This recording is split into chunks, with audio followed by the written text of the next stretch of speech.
Hunte an herliama ni te an ralzela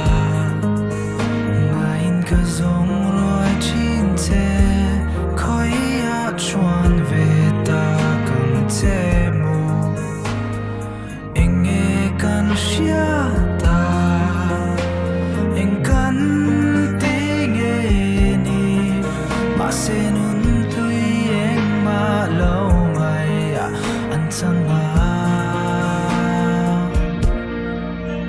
Cause I lung mai ka kan min tel dinga Chon bara min kaya ka chang le ta min choi sanga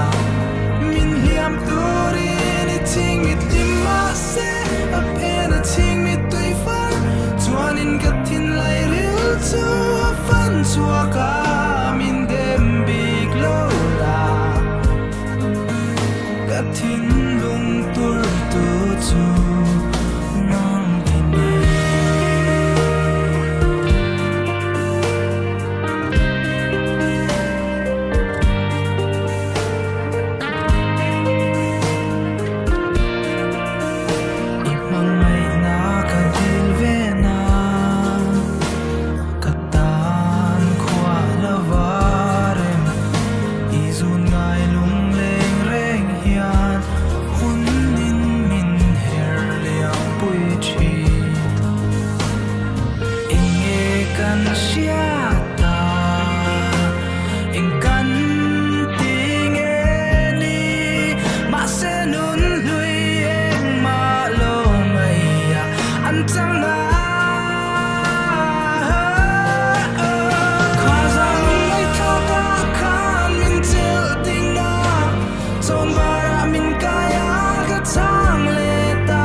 Chuan in gat thin lai ril chu